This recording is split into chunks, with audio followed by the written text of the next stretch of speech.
Hi, I'm Guy Cook, and I was wondering the other day, is Zoom safe to use? Due to the pandemic, everybody was housebound, and they adopted Zoom for their meetings and online presentations and so forth.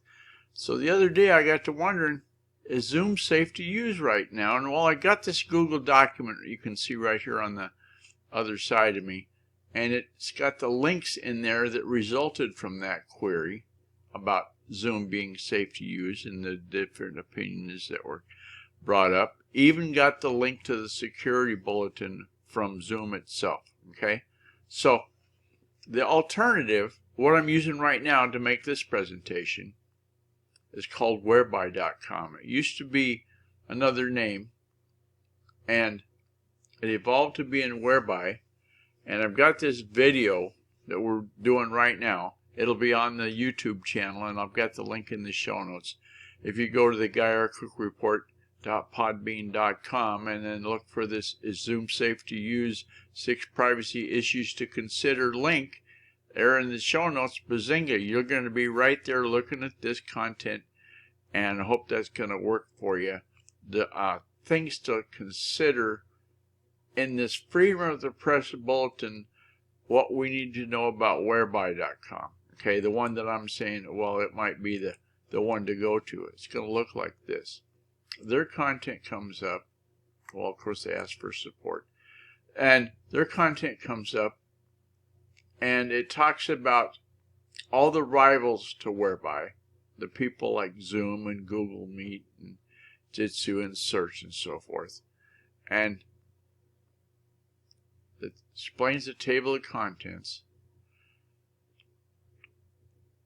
It used to be called Appear.in. That's the name I couldn't think of. It's a little company based in Norway. An experience I had with that, I pay for the system, and my online bank, any payment that comes out of the bank account that goes overseas, as in Norway might be that, they go tilt. We can't approve that.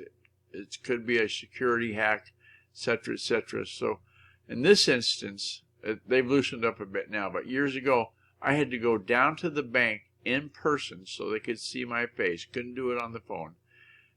In person, and tell the bank manager, yeah, that $14 expense, that's okay. You can do that. It's not a hack.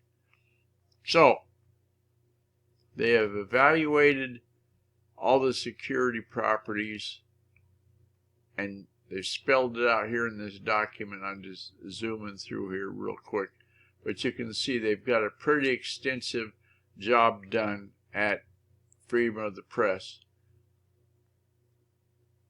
I want you to take the time to take a look. Consider using whereby.com. Try it out. There's a free version that you can have up to like 4 users.